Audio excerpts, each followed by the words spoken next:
Good morning, everybody, for a new LM appointment. Today we are speaking about indigenous people and the effects of natural conservation.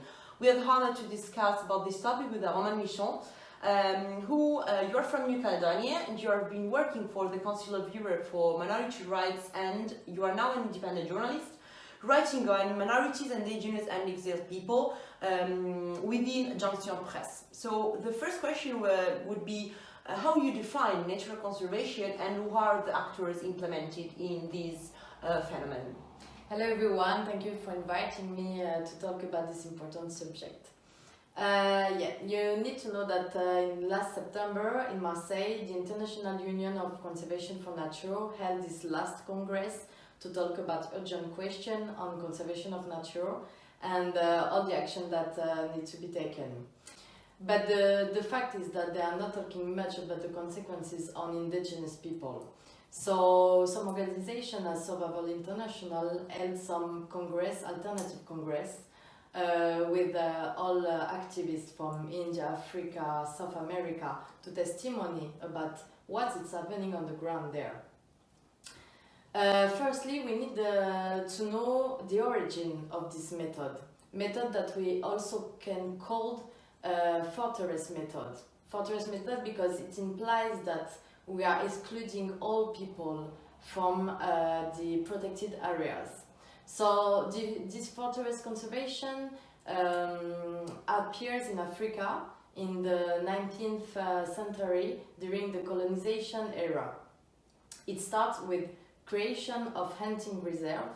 So means that we create this reserve only for European and white people to exclude black people from hunt of animals. After that, we can see that you have a huge Western governance of nature in Africa, and finally a post-colonial administration of all its national parks. National parks that we all know in Congo, in Tanzania, that are nowadays mostly for tourists. So yes, this conservation of nature really starts also in 1961 with the conference of Arusha that created the WWF. So this fund was created to combat what they called in the past Africanization of nature. So it means that we are in a period of independence of the continent, but at the same time, Europeans want to still have some control on this continent, and this will pass by natural. Rather than change things in Europe, we will go in Africa and we will teach people, and we think that we are better to conserve the nature than the people living there.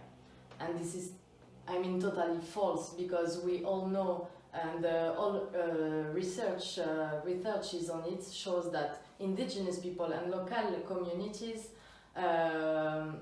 knows very well how to conserve nature, how to protect biodiversity. Indeed, where they are living in the planet, in the whole world, it's where 80% of biodiversity is well conserved. So you know the antinomic process of conservation of nature. Okay, it's interesting because normally when we think about natural conservation, we think that it's a positive phenomenon, but as you explain, as it's not absolutely the case. And so my next question is how exactly, if you also can make as a practical example, these people are excluded from this territory. Yes, so as you said, usually we are thinking of conservation of nature as a positive thing. And it can be because the main objective of it is to protect our biodiversity and to protect our environment. But at the same time, we need to be careful of the protection of human rights, because it's linked, practically, how it's come, it's so this kind of organization, WWF, but you have also Conservazione, or a lot of organizations that got some funds. these funds goes to the national authorities that will use to implement some eco-guardians. What we call eco-guardians is also rangers, you know. So these people will be employed to control the new protected areas, so the national parks and all these areas, and to be sure that indigenous people and local communities that mostly were evicted by force will not come and will not try to get the lands back.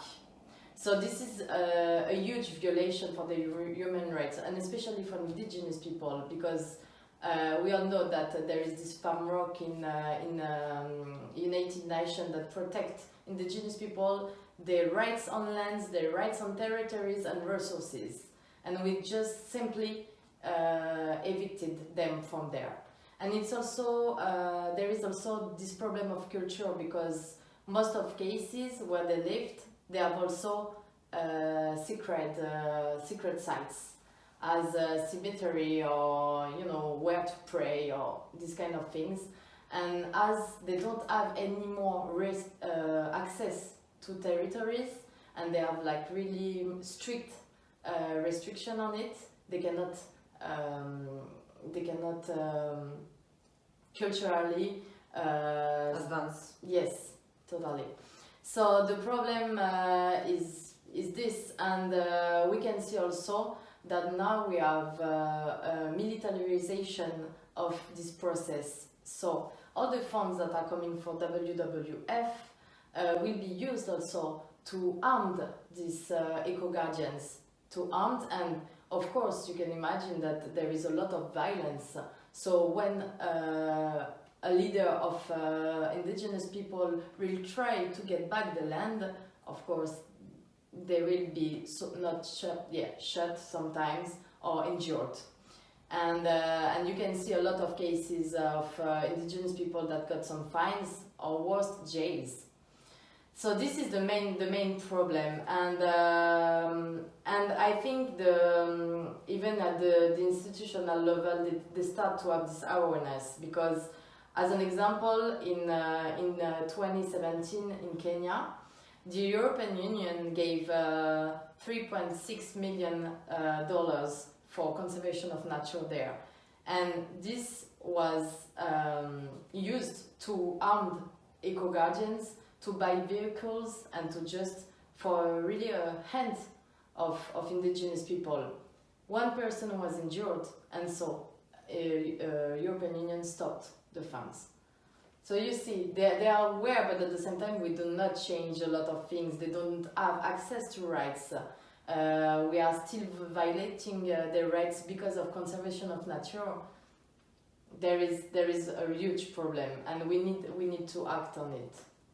Okay, so in conclusion, how could you propose some solution, and which kind of research have also been made in this context to find and will compromise to respect biodiversity and rights of these minorities people when we speak about the nature conservation? Mm-hmm. So I think for me the first thing is the decolonization of the concept of conservation of nature. As I told you, it's an old method from the colonial era, and we need to decolonize it. So means also to have real structures for indigenous to participate in the solution of conservation of nature, because they are also, as I told you, the guardians of nature, and if we are doing without them, it will be impossible, and we need to protect their rights. So we need to stop this process of dehumanization of nature. Human can be in nature and can protect it. As I told you, you have the Declaration of the Rights of Indigenous People, and is Article 10, protect the rights of people to be in the lands, in the territories, and you have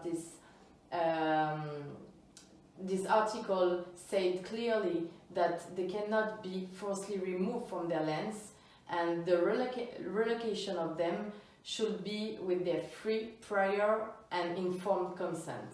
And this is really the main right of indigenous people nowadays, because we are doing in all over the world a lot of decision, a lot of these kind of things, conservation of data, but without any consent from them, even if they are living in the lands.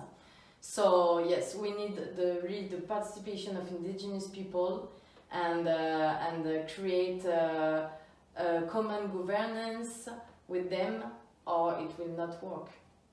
Okay, so maybe we can conclude that the most important thing is the awareness also about this problem. Yeah, but we can see also that now we have a real awareness, like David Boyd, that is the special rapporteur on human rights and the environment, recommend that states move away from the conservation implemented nowadays, because this approach has not met its objective of protection and violate the rights of indigenous people. So you can see that leaders start to be aware about this situation and start to and want to have this participation, but this is not effective, not yet. So hopefully it will be soon. Okay. Thank you very much. Thanks to you.